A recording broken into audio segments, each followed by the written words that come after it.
దేవరాగం జ్ఞానయోగం వ్యాసపీఠం బహువేదశాస్త్రం బోధామృతహిత శ్రీమన్నారాయణం శివగౌరీ సంభాషిత సకల పురాణం అష్టాక్షరి పంచాక్షరి మంత్రావరణం అఖిల దేవతా సంస్తుతి పారాయణం జయమంగళకరమీ ప్రవచన శ్రవణం అనుదినము శుభము సుఖము జీవన గమనం దేవరాగం జ్ఞానయోగం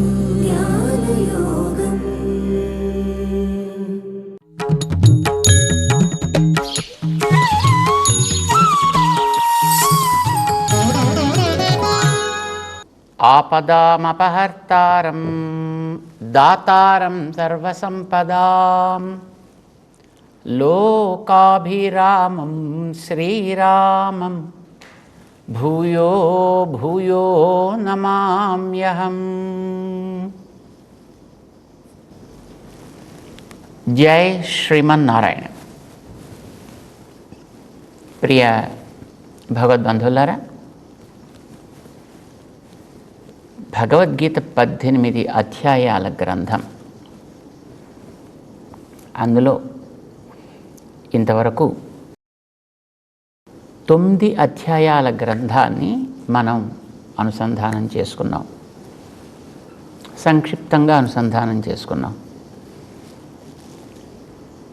మొదటి 6 అధ్యాయాల్లో అర్జునుడికి కలిగినటువంటి శోకానికి సమాధానం చెప్పాలి అని భావించిన శ్రీకృష్ణ భగవానుడు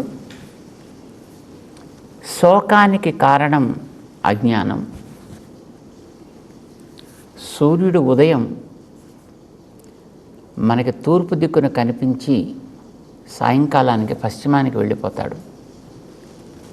అయ్యో వెళ్ళిపోయాడే అని మనం ఏడుస్తామా? అయ్యో చీకటి పడిపోతుందే, సూర్యుడు వెళ్ళిపోతున్నాడే అని మనం బాధపడతామా? తెలిస్తే విషయాన్ని స్పష్టంగా మనకది దుఃఖ కారణం కాదు. అది ప్రకృతికి సహజమైనటువంటి ఒక ధర్మము. తిరిగి సూర్యుడు అస్తమించిన తర్వాత మళ్ళీ ఉదయించును, అంతవరకు మనం వేచి ఉండవలే. ఈ విషయం తెలిసిందనుకోండి, వాడికి దుఃఖం రాదు. లేకపోతే అయ్యయ్యో సూర్యుడు వెళ్ళిపోయాడే అనేటటువంటి బాధ ఏర్పడుతుంది. అంటే అలాగే ఒక ప్రాణి విషయంలో అయినా దేహాన్ని విడిచి జీవుడు వెళ్ళడం అనేటటువంటిది సహజమయా? మంచి పనులు చేసి వెడితే వాడిని 10 మంది స్మరిస్తారు, చెడు పనులు చేసి వెడితే 10 మంది వాడిని ద్వేషిస్తారు.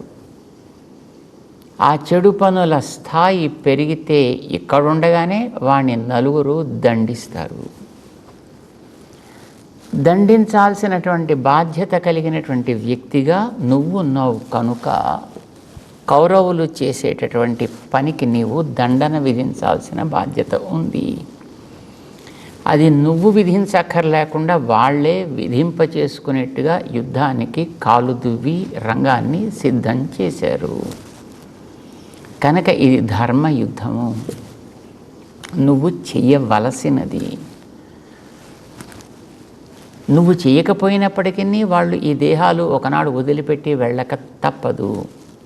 కానీ ఇప్పుడు జరిగేటటువంటి యుద్ధం వల్ల వాళ్ళకి ఒక దండన ఏర్పడడం చేత చేసినటువంటి దోషం కొంతైనా తగ్గే అవకాశం ఉంది. కనుక నువ్వు ఇప్పుడు యుద్ధం చేయడం అనేటటువంటిది వాళ్ళకి ఒక రకంగా ఉపకారం చేయడం. నువ్వు గెలుస్తావా వాళ్ళు గెలుస్తారా అనేది వేరే విషయం. నీ బాధ్యత దానిని అరికట్టుట. కనుక దానికి నువ్వు సిద్ధపడాల్సింది సుమా. అంతే తప్ప నేను వాళ్ళని ఏమైనా చేస్తే దానివల్ల కలిగేటటువంటి హింస వల్ల వాళ్ళకి పైలోకాలు వస్తాయో, ఏ లోకాలు వస్తాయో, ఉండేవాళ్ళంతా ఏమవుతారో, పైలోకాల్లోకి ఆల్రెడీ ఇదివరకే వెళ్ళిపోయిన వాళ్ళు ఏమవుతారో. సో ఇలాంటి ఆలోచనలన్నీ చేయడం అనేటువంటి అసందర్భము, అయుక్తము. నీకు బాధ్యత కలిగినటువంటి కార్యమేదో దానిని నువ్వు చేసి తీరవలే. ఇది చెప్పాలంటే నువ్వు, వాళ్ళు, దాన్ని ప్రేరేపించే నేను,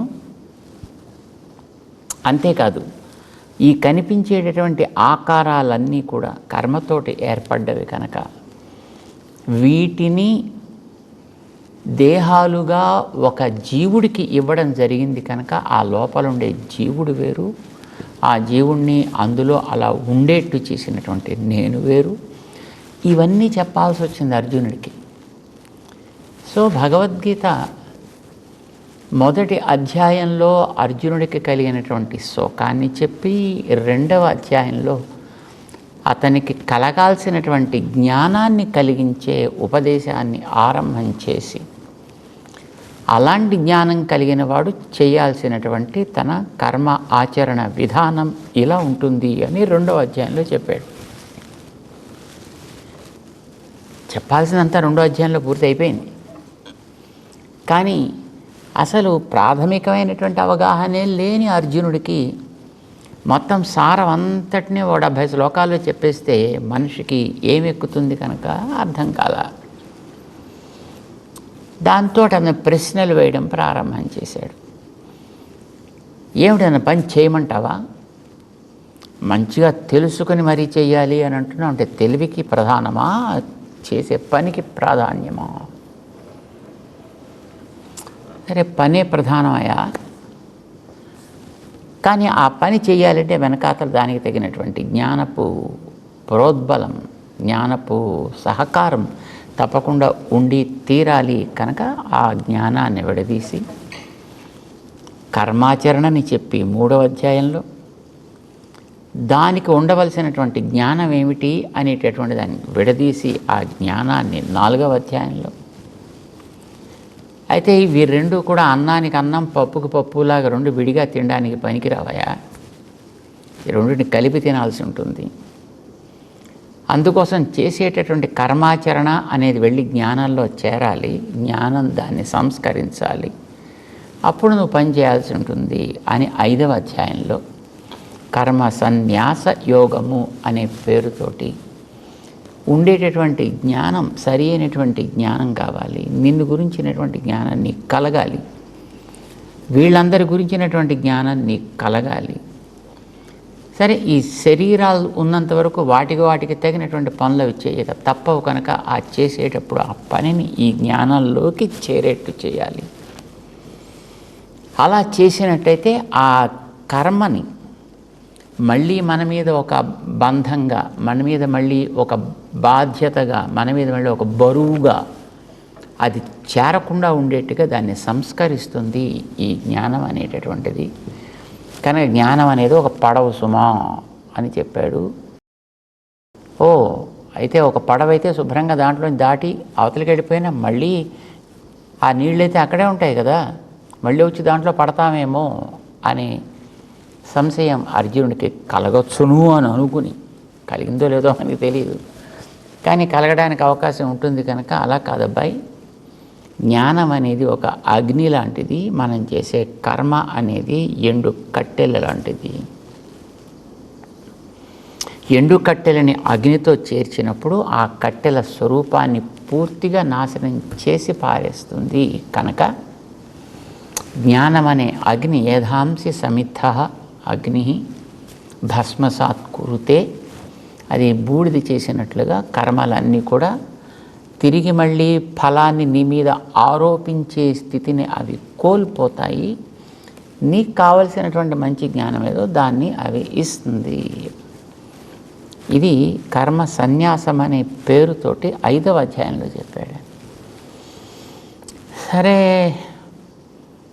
అది మరి సాధించాలంటే ఇది చెప్పడానికి బాగుంది, ఇది మనకి వినడానికి బాగుంది, కానీ అది మనకి అలవాడాలి కదా. మనం చేసే పని ఆ రకమైనటువంటి స్థితిలోకి వెళ్ళి చేరాలి కదా. దానికోసం ఒక సాధన చెప్పాల్సి వచ్చింది. 6వ అధ్యాయాన్ని దానికోసం కేటాయించాడు. మనో నిగ్రహం అంటే ఏమిటి? ఆత్మ సంయమనము అని పేరు పెట్టి దానికి ఎలా కూర్చోవాలి, ఎలా సాధన చేయాలి, ఎలా ఆలోచించాలి, ఎలా తినాలి, ఎలా తాగాలి, ఎలా తిరగాలి, ఎలా మాట్లాడాలి, ఎలా వ్యవహరించాలి, ఇందులో ప్రతి పనిని మనం సంస్కరించుకోవాల్సిందే. వీటన్నిటినీ గురించి చక్కటి వివరణనిచ్చాడు 6వ అధ్యాయంలో. ఇలా కనుక నువ్వు అభ్యాసం చేసినట్లయితే నీకు తప్పకుండా నువ్వంటే ఏమిటో ముందర నీకు స్పష్టంగా తెలుస్తుంది, వీళ్ళందరూ అంటే ఏమిటో నీకు స్పష్టంగా అవగాహన ఏర్పడుతుంది అన్నాడు ఆయన. దాంట్లో అలా చెబుతూ చివరికి నువ్వు కూడా చక్కగా మంచి మంచి యోగా అభ్యాసాన్ని చేయబోయ్ అన్నాడు. అర్జునుడికి బాగా నచ్చినట్టు అనిపించింది. ఎందుకంటే ఏమైనా యుద్ధం మానేద్దామని అతని ఉద్దేశం, తన బాధ్యత నుంచి బయటికి పోవాలి అనేది అతని కోరిక. మంచిది, బాగుంది, చక్కగా యోగాభ్యాసమే చాలా సుఖంగా ఉంటుంది. హాయిగా వెళ్ళి ఎక్కడో ఒక చోట కూర్చున్నట్టయితే ఏదో పూట కింద ఎవడో పట్టుకొచ్చి పెడుతుంటాడు, ఏదో కాస్త 2 మెతుకులు వేసుకుంటే మళ్ళీ హాయిగా సుఖంగా కూర్చుని ఉండొచ్చు ఎక్కడో ఒక చోట అన్నట్టుగా అనిపించింది అతనికి. కానీ అందరూ చివరికి వచ్చేటప్పటికి ఈ యోగం చాలా మంచిదే, కానీ ఇలా చేసేటటువంటి యోగం వల్ల నీ మనస్సు శుద్ధి అయి నువ్వు చేసేటటువంటి పనిని ఇటు ప్రకృతి మీదైనా లేదు ఆ వెనకుండే పరమాత్మ మీదైనా దాన్ని వదిలిపెట్టాల్సి ఉంటుందా? నేను చేస్తున్నాను అని అనుకోవడానికి వీల్లేదు. అలా వదిలిపెట్టేస్తే నీకు అది బాధకం కాకుండా ఉంటుంది అని చెప్పాడు ఆయన. కానీ ప్రకృతి ఎప్పుడు కూడా అచేతనం, దానికి జ్ఞానం లేదు, తెలివి లేదు. అంటే ప్రకృతి మీద పెడితే అది ఏ రకమైనటువంటి ప్రయోజనాన్ని కలిగించదు. పక్కన ఉండేవాడిని నేను రెండో పక్కన నా మీద పెట్టినట్టయితే నేను దాన్ని చక్కగా ఎలా సురక్షితంగా అట్టే పెట్టాలి, నీకు సత్ఫలితాన్ని ఇచ్చేట్టుగా దాన్ని ఎట్లా తీర్చిదిద్దాలి అని బ్యాంకులో చూడండి మంచి స్కీమ్స్లో వేసినటువంటి ధనాన్ని మంచి వడ్డీతోటి మళ్ళీ మనకి టైంకి అవసరం వచ్చినప్పుడు ఇస్తూ ఉంటాడే బ్యాంకు వాడో ఎల్ఐసి వాడో ఎవడో. అలాగా నువ్వు కనుక నా మీద పెట్టినట్టయితే దాన్ని తిరిగి మళ్ళీ ఎలా నీకు అది అందేట్టు చేయాలో దానికి కావాల్సినంత నేను చూసుకుంటానయా. ఎవడైతే నా మీద అట్లాగ బాధ్యత పెడతాడో వాడంటేనే నాకు చాలా ఇష్టం సుమా అని చెప్పేసి ఊరుకున్నాడు 6వ అధ్యాయం. సరే విన్నాడు, సరే ఎప్పుడో పెడదాంలే మెల్లిగాను అనుకున్నాడు ఆయన. కానీ మెల్లిగా పెడదామంటే అలాగే ఇప్పుడు యుద్ధంలో కూర్చున్నాం మనం. నేను ఇంతవరకు చెప్తున్నాను కనుక అంతా ఎక్కడ వాళ్ళు అక్కడ నిశ్శబ్దంగా కూర్చున్నారు తప్ప నేను చెప్పడం మానేశానంటే మళ్ళీ యుద్ధం ప్రారంభం అవుతుందా? అంచేత నువ్వు ఎప్పుడో చూద్దాంలే మెల్లిగా, సరే ఎప్పుడో టైం వచ్చినప్పుడు చూద్దాం అనుకుంటే అప్పటిదాకా నువ్వు ఉండవు నేను ఉండను. ఇంకా ముందు నేనంటే ఏమిటో, నా మీద ఎందుకు పెట్టాలో, ఎలా పెట్టాలో, నేనేం చేస్తానో, ఎప్పుడు చేస్తానో, చేసే ప్రాసెస్ ఏమిటో అదంతా మళ్ళీ నీకు చెప్పాలి అన్నాడు అని చెప్పడం ప్రారంభం చేశాడు అని 7వ అధ్యాయంలో. నేను ఎంతవాడిని అనుకుంటున్నావు, నా మీద ఎందుకు పెట్టమనుంటున్నానో తెలుసునా అని మొదటి 6 అధ్యాయాల్లో శరీరము ఆత్మ 2 వేరు సుమా. ఇది మొట్టమొదటి మనకి తెలియాల్సిన ప్రాథమిక జ్ఞానము. మన విద్యాలయాల్లో కూడా ఇదే ప్రాథమిక జ్ఞానం కింద కలగాలండి. కానీ మనకి అది తప్ప మిగతావన్నీ ఇస్తున్నారు దురదృష్టం కొద్దిని.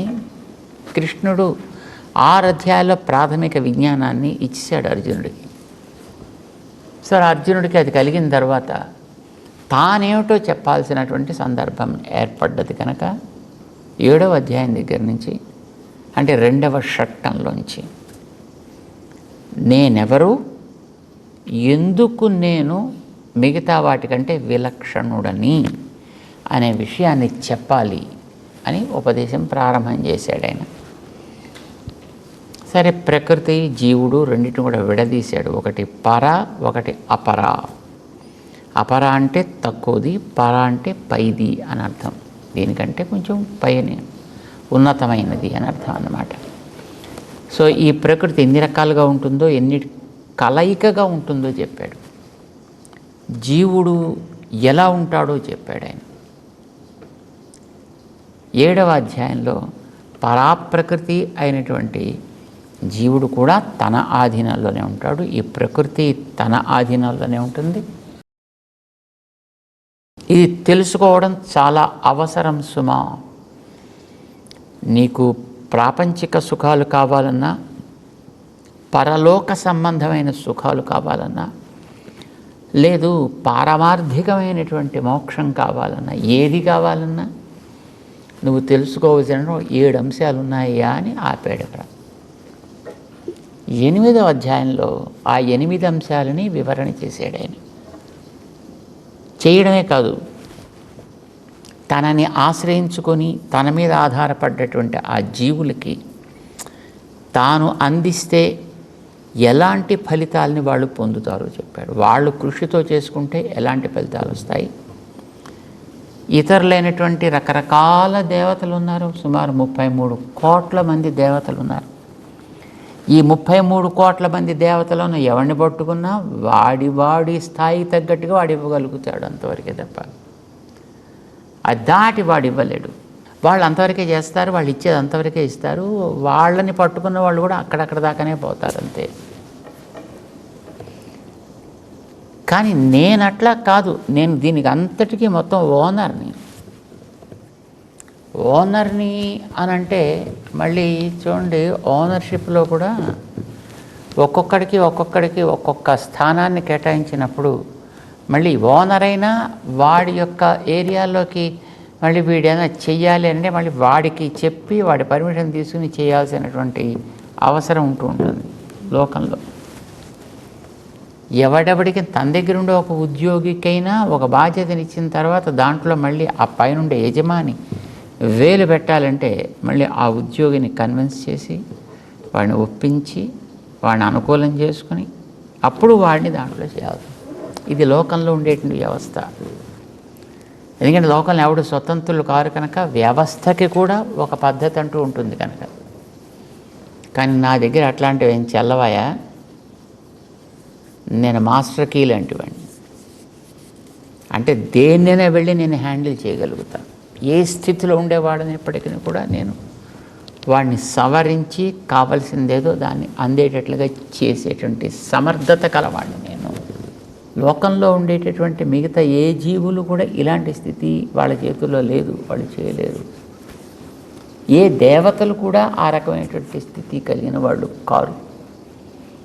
దేవతలంతా కూడా నా అధీనంలో ఉండేవాళ్ళే కనుక నా దగ్గరికి కనుక చేరగలిగినట్లయితే నేను ఇచ్చేది ఎట్లాంటివి ఇస్తానో తెలుసునా, ఇహలోక పురుషార్థాలు ఎట్లాంటివి ఇస్తానో తెలుసునా, పరలోక పురుషార్థాలు ఎట్లాంటివి ఇస్తానో తెలుసునా అని ఆ రెంటికి ఉండేటటువంటి మిగతా వాడు స్వయం కృషితో కానీ ఏ ఇతర దేవతల ప్రభావంతో కానీ వాడు సాధించేవి ఎలా ఉంటాయి, తానిస్తే అదే ఎలా ఉంటాయి, దీన్ని చూపించాడు 8వ అధ్యాయంలో.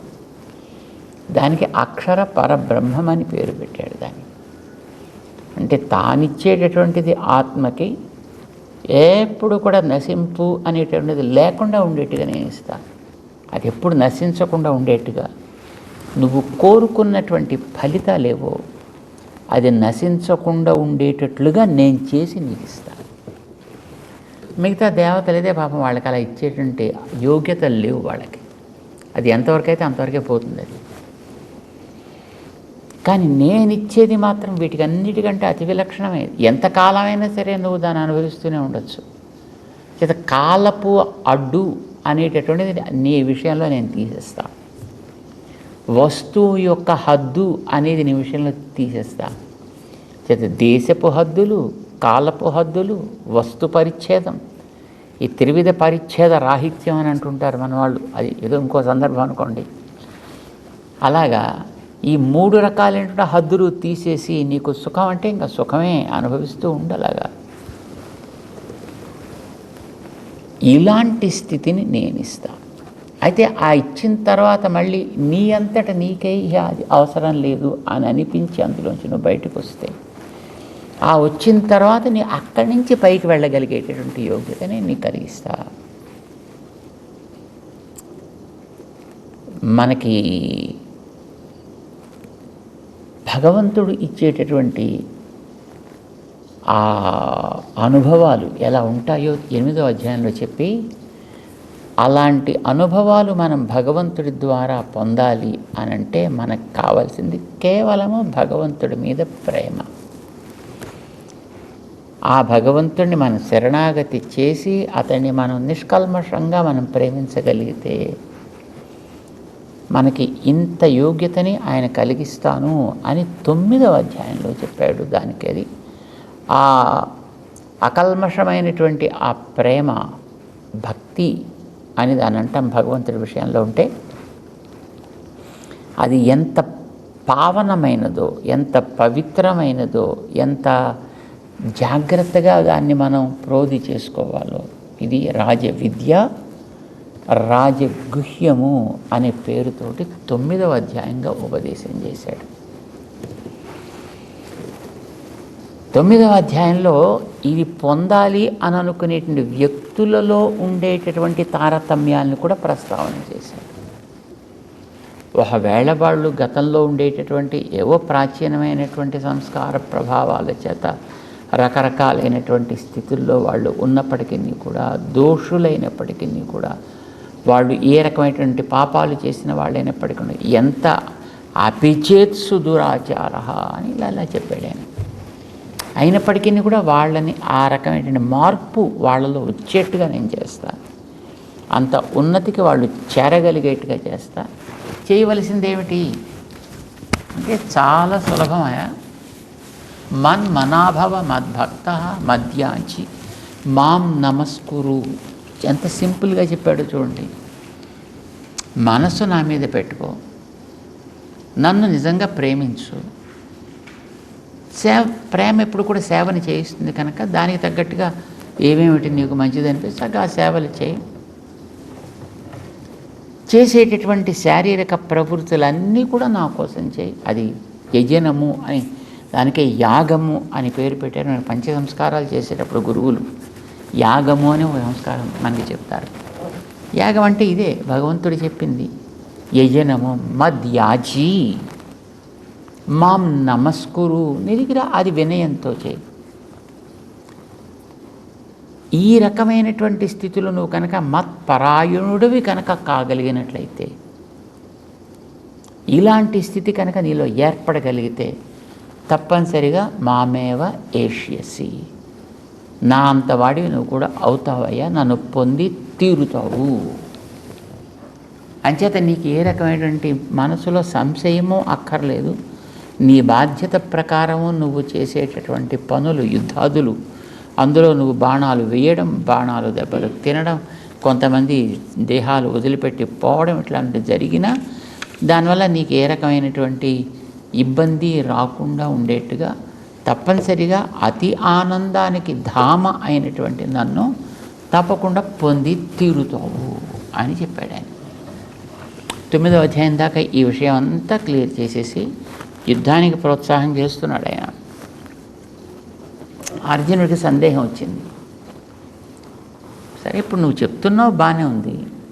మన్మనాభవ మత్పరాయణుడివిక, నన్నే ఇంకా లక్ష్యంగా పెట్టుకోవని నువ్వు చెప్తున్నావు, చాలా బాగుంది. మరి నిన్ను లక్ష్యంగా పెట్టుకుంటే ఇంకా ఎంతోమంది రకరకాలైనటువంటి వాళ్ళు ఉన్నారు కదా, మరి వాళ్ళంతా ఊరుకుంటారా? నిన్నే నేను ఆశ్రయించినట్లయితే మరి వాళ్ళు ఒక్కొక్కళ్ళు ఒక్కొక్కడ ఫలితాన్ని వాళ్ళు ఇస్తారు అని అంటారు. ఏదో ఈ ఆరోగ్యం భాస్కరాది చేతు శ్రీమిచ్చేతు హుతాసనాత్, ఏదో ఆరోగ్యం కావాలంటే ఓ దేవతను పూజ చేయి, ఇంకోటి కావాలంటే మరో దేవతను పూజ చేయి, ఇంకోటి మరో దేవతను పూజ చేయి, ఇలా చెప్తుంటారు కదా. మరి నిన్నే చెయ్యాలి అని అంటే నువ్వు మరి అన్నిటినీ పూర్తిగా నిర్వహించే సామర్థ్యం ఉన్నవాడివా? ఈ సందేహం అర్జునుడికి మనసులో కలిగి ఉంటుంది, కానీ నోరెత్తలా. 6వ అధ్యాయంలో ఆయన చెప్పిన తర్వాత ఎలాగైతే ఊరుకున్నాడో 9వ అధ్యాయంలో మత్పరాయణ అని చెప్పిన తర్వాత కూడా అలాగే ఊరుకున్నాడు. సో కృష్ణుడికి అనిపించింది, పాపం మనవాడికి ఆశ్చర్యంతో మాట రావట్లేదు, ఆనందంతో మాట రావట్లేదు, లేదు అసలు ఏమీ అర్థం కాక మాట రావట్లేదు, ఏదో ఫోన్లే దీన్ని మళ్ళీ కొంచెం విస్తరించి చెబుదాం మనవాడికి అని అనిపించి, గతంలో ఏదైతే ఈ ప్రపంచాన్నంతటినీ కళ్యాణ గుణములు కలిగిన నేనే నియంత్రిస్తున్నా, అంటే ఇవంతా కూడా నా ఆధీనంలో ఉంది సుమా అని అతను చెప్పాడే. ఆధీనంలో ఉండేటటువంటి తనకి ఆధీనంలో ఉంచుకోగలిగిన అన్ని యోగ్యతలు, అన్ని గుణాలు, అన్ని రకాలైనటువంటి శక్తి విశేషాలు తనలో ఉన్నాయా లేవా అనే సందేహం అర్జునుడి బహుశా మనసులో ఉంటుంది. అందుకోసమే మాట్లాడితే అడిగితే బాగుంటుందేమో అని అడగటం లేదేమో, పోనీ మనమే వివరిద్దాము అని ఆయన అడక్కపోయినా పాపం మనవాడు చెప్పడం ప్రారంభం చేశాడు. 10వ అధ్యాయం ప్రారంభమవుతుంది. అంటే భగవద్గీత సగ గ్రంథమైంది. 2వ భాగంలోకి మనం ప్రవేశిస్తున్నాం అన్నమాట. మొదటి షట్కం 6 అధ్యాయాలు అయిపోయింది. 2వ షట్కంలో ఉండే 6 అధ్యాయాల్లో ఒక సగమైంది. మరొక సగంలో భగవంతుడి యొక్క గుణములని ఆయన మరింత వివరించి చెప్తాడు. నిజమా, ఉంటే చూపిస్తావా అని అడుగుతాడు. చూపిస్తానని భగవంతుడు చూపిస్తాడు 11వ అధ్యాయంలో. చూసిన తర్వాత కలిగినటువంటి ఒక నిశ్చయాన్ని బలపరచడం కోసమని దాన్ని మరింత బలపరిచేటటువంటి ఉపదేశం చేస్తాడు 12వ అధ్యాయంలో. ఇది 2వ షట్కం అన్నమాట. 10వ అధ్యాయాన్ని మనం ఇప్పుడు ప్రారంభం చేసుకోబోతున్నాం. జై శ్రీమన్నారాయణ.